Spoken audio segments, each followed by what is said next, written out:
Hello दोस्तों, मेरे प्यारे बच्चों, हम अब स्टार्ट करते हैं अपनी प्रमुख क्रांतियों के बारे में जो भारत में या अदर जगहों पर जो समय समय पर क्रांतियां होती गईं, उन क्रांतियों के बारे में हम देखेंगे। देखिए, पहली क्रांति हमारी आती है हरित क्रांति का नाम आता है। जो हरित क्रांति हुई थी वो खाद्यान्न उत्पादन को लेकर के एक क्रांति की गई थी। तो पहला क्वेश्चन, हरित क्रांति किसके लिए की गई थी? तो हरित क्रांति आपकी खाद्यान्न उत्पादन के लिए की गई थी। श्वेत क्रांति का यदि क्वेश्चन आता है तो ये दुग्ध उत्पादन, दूध के उत्पादन के लिए जो क्रांति हुई थी उसे हम श्वेत क्रांति के रूप में जानते हैं। मेरे प्यारे बच्चों, नीली क्रांति की यदि बात करें तो नीली क्रांति आपकी मत्स्य उत्पादन के लिए की गई थी। किसके लिए की गई थी? मत्स्य उत्पादन के लिए की गई थी। इसके बाद आपकी भूरी क्रांति आती है। ये भूरी क्रांति जब भी आपका क्वेश्चन आता है तो ये उर्वरक उत्पादन के लिए की गई थी। इसके बाद रजत क्रांति आपकी अंडा उत्पादन के लिए है। तो रजत क्रांति का नाम अंडा उत्पादन के लिए प्रमुख होगा। पीली क्रांति है आपकी तिलहन उत्पादन के लिए बहुत ज्यादा पूछी जाने वाली क्रांति है पीली क्रांति, जो आपकी तिलहन उत्पादन से रिलेटेड है। इसके बाद कृष्णा क्रांति आती है जो बायोडीजल उत्पादन से रिलेटेड है। जो आपकी ये कृष्णा क्रांति है, ये कृष्णा क्रांति यहां पर बायोडीजल उत्पादन से रिलेटेड है। लाल क्रांति आपकी मांस उत्पादन को लेकर की गई थी। तो इस तरह से ये सभी क्रांतियां आप अपने नोटबुक में नोट डाउन करिएगा, स्क्रीनशॉट ले लीजिएगा, क्योंकि सभी हरित क्रांति खाद्यान्न उत्पादन को लेकर के, श्वेत क्रांति दुग्ध उत्पादन को लेकर के, और नीली क्रांति मत्स्य उत्पादन के लिए की गई थी। भूरी क्रांति उर्वरक उत्पादन के लिए की गई थी और रजत क्रांति अंडा उत्पादन के लिए की गई थी। इसी तरह पीली क्रांति जो आई तो पीली क्रांति तिलहन उत्पादन के लिए, कृष्णा क्रांति आपकी बायोडीजल उत्पादन के लिए और लाल क्रांति आपकी मांस उत्पादन के लिए की गई थी। इस प्रकार मेरे प्यारे बच्चों, ये सभी क्रांतियां आप सभी के लिए बेहतरीन होगी। इनको याद करने के लिए आप इनको नोट डाउन करिएगा, अपनी नोटबुक में जरूर से जरूर करिएगा, स्क्रीनशॉट लेके इनको करने का प्रयास करिएगा। मेरे प्यारे बच्चों, प्रत्येक एग्जाम में आने वाली ये क्रांतियां हैं। चलिए, अगला है आपकी गुलाबी क्रांति। समस्त क्रांतियों के बारे में एक ही आप शॉर्ट में देख लेंगे। गुलाबी क्रांति आपका झींगा मछली उत्पादन के लिए यदि क्रांति की बात आती है तो झींगा मछली उत्पादन आपका गुलाबी क्रांति है।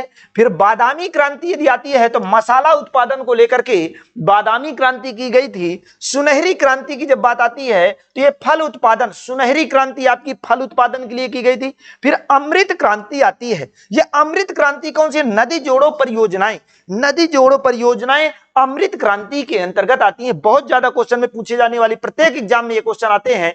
तो अमृत क्रांति किसके लिए की गई थी? नदी जोड़ो परियोजनाएं। गोल क्रांति जो हुई थी तो ये गोल क्रांति आलू के लिए की गई थी। आलू उत्पादन के लिए, आलू के लिए जो क्रांति की गई, गोल क्रांति। इसके बाद इंद्रधनुषीय क्रांति लास्ट क्रांति आती है। मेरे प्यारे बच्चों, सभी क्रांतियों पर निगरानी रखने हेतु एक अंतिम क्रांति हुई, इंद्रधनुषीय क्रांति। ये सभी क्रांतियों पर निगरानी रखने के लिए की गई थी। तो इस तरह से इंद्रधनुषीय क्रांति आपकी हो जाएगी सभी क्रांतियों पर निगरानी रखने के लिए। चलिए,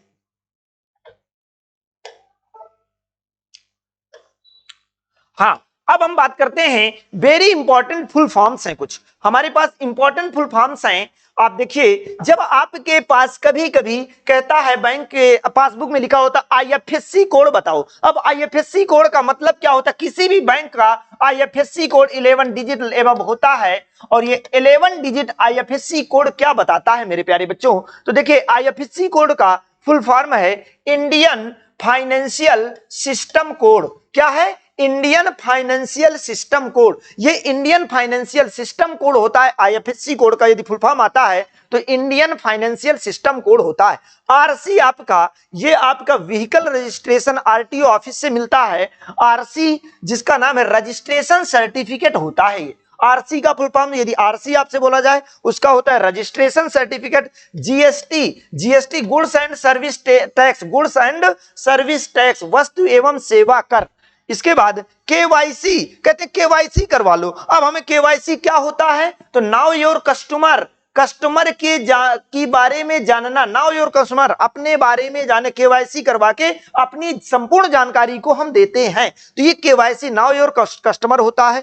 ब्रिक्स सम्मेलन, ब्राजील, देखिए ब्रिक्स एक संगठन है। ब्राजील, इसमें जो संगठित राष्ट्र हैं ब्रिक्स में, ब्राजील, आर से Russia, India, China and South Africa. 1 2 3 4 5 देश कंट्री ऐसे हैं जो ब्रिक्स के अंतर्गत आते हैं। Brazil, Russia, India, China, south. आपने बहुत ज्यादा सुना होगा ब्रिक्स सम्मेलन होने जा रहा है। ब्रिक्स यानी इन 5 देशों का सम्मेलन जब होता है उसे हम ब्रिक्स सम्मेलन के नाम से जानते हैं। इसकी स्थापना हुई थी जून 2006 में। इसकी स्थापना कब की गई थी? जून 2006 में। और ब्रिक्स का जो हेडक्वार्टर है वो संघाई, चीन में है। चीन के संघाई में है। ब्रिक्स का हेडक्वार्टर कहां पर है? संघाई, चीन में है। चलिए नेक्स्ट। हाँ, ये G20 बहुत ज्यादा पूछा जाता है। ये G20 क्या है? बार बार आपका आता है G20, तो आपको ध्यान देना होगा। ग्रुप ऑफ 20 कंट्रीज का ग्रुप बनाया गया है। 20 कंट्रीज का जो ग्रुप बनाया गया है उसे हम ग्रुप ऑफ 20 के नाम से जानते हैं। ये 20 कंट्रीज G20 के नाम से जानते हैं। 20 कंट्रीज इसमें ग्रुपिंग की गई है और इन 20 कंट्रीज को G20 के नाम से जाना जाता है। इसकी स्थापना हुई थी 1995 में। G20 की स्थापना 1995 में। इसका हेडक्वार्टर है कोई स्थायी नहीं है, ये फिक्स नहीं रहता है, अलग अलग जगह पर अलग अलग साल में चेंज होता रहता है, इसलिए इसका हेडक्वार्टर कोई फिक्स नहीं, स्थायी नहीं है। यहाँ पर G20 ग्रुप ऑफ 20 कंट्रीज का ग्रुप होता है।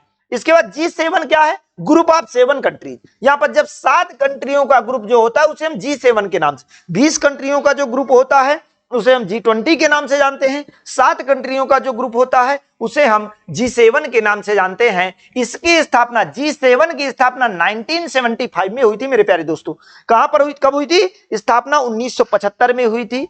इसके बाद अब आगे आते हैं मेरे प्यारे बच्चों, नाटो आ जाता है। आपने नाटो कई बार सुना होगा। ये नाटो सम्मेलन होने जा रहा है। ये नाटो क्या है? तो देखिए, NATO North Atlantic Treaty Organization होता है। ये नॉर्थ अटलांटिक, ये फुल फॉर्म एन से नॉर्थ अटलांटिक ट्रेटी ऑर्गेनाइजेशन होता है। नॉर्थ का फुल फॉर्म होता है नॉर्थ अटलांटिक ट्रेटी ऑर्गेनाइजेशन। इसकी जो स्थापना हुई थी नाटो की वो अप्रैल 1949 में हुई थी और हेडक्वार्टर इसका बेल्जियम में है। तो नाटो का हेडक्वार्टर कहां पर है? बेल्जियम में है। नाटो का full form North Atlantic Treaty Organization होता है।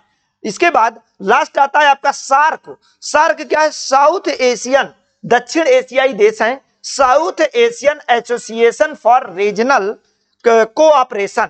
फिर से, south Asian association for regional cooperation होता है। South Asian association for regional cooperation, ये सार्क का फुल फॉर्म होता है। इसकी जो स्थापना हुई थी दिसंबर 1985 में हुई थी। सार्क की स्थापना दिसंबर 1985 में हुई थी मेरे प्यारे दोस्तों। इसका हेडक्वार्टर, सार्क का जो हेडक्वार्टर है वो काठमांडू, नेपाल में है। सार्क का हेडक्वार्टर कहां पर है? ये काठमांडू, नेपाल में है। चलिए आगे देखते हैं।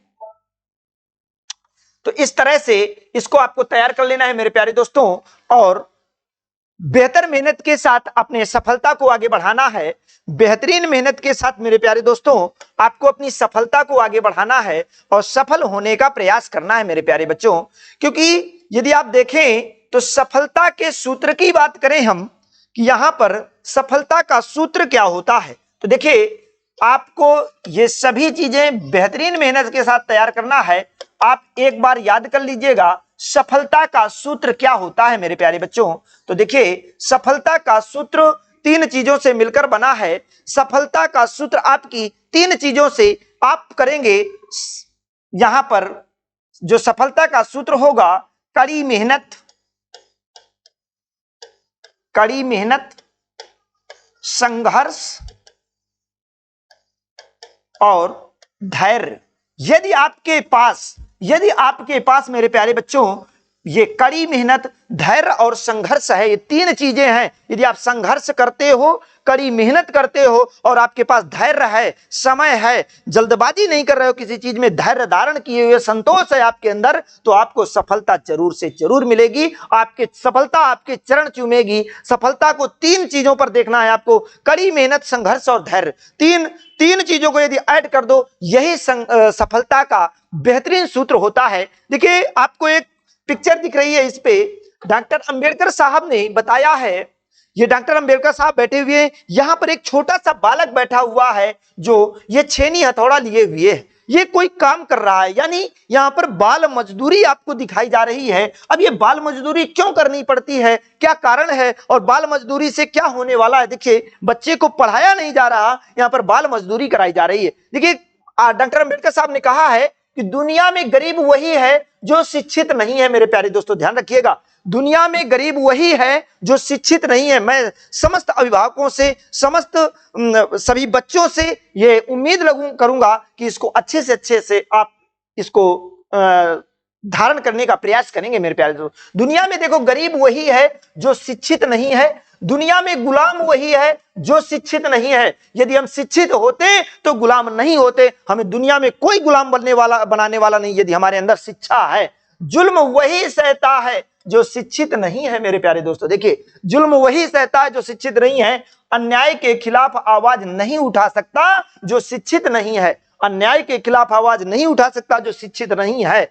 हजारों सालों से अन्याय सहते रहे, उसका कारण है शिक्षा की कमी। हम जो हजारों सालों से अन्याय सह रहे हैं उसका कारण है शिक्षा की कमी। इसलिए मेरे प्यारे दोस्तों, आधी रोटी खाओ, आधी रोटी कम खाओ, परंतु अपने बच्चों को जरूर से जरूर पढ़ाओ। आपके बच्चों का कि ये कंडीशन ना हो कि आपको इस तरह बाल मजदूरी, बच्चा 4 से 5 साल जब उम्र होती है पढ़ाई की, उस स्थिति में उसको कार्य करना पड़ता है। मेरे प्यारे दोस्तों, इसलिए मैं समस्त अभिभावकों सभी से एक अनुरोध करूंगा कि आप एक टाइम खाना खाइए, परंतु अपने बच्चों को पढ़ाने का प्रयास करिए, क्योंकि शिक्षा उस शेरनी का दूध है कि जिसने पिया है उसी ने दहाड़ा है। मेरे प्यारे बच्चों, शिक्षा उस शेरनी का दूध है कि जिसने पिया है उसी ने दहाड़ा है। शिक्षा ही हमें अपना प्रतिनिधित्व करने का एक साधन होती है। हम अपना प्रतिनिधित्व कर सकते हैं तो शिक्षा के माध्यम से ही कर सकते हैं। यदि शिक्षित हैं तो हम अपने आप को कहीं किसी भी एक सम्मानजनक पटल पर अपने आप को हम रिप्रेजेंट कर सकते हैं। मेरे प्यारे दोस्तों,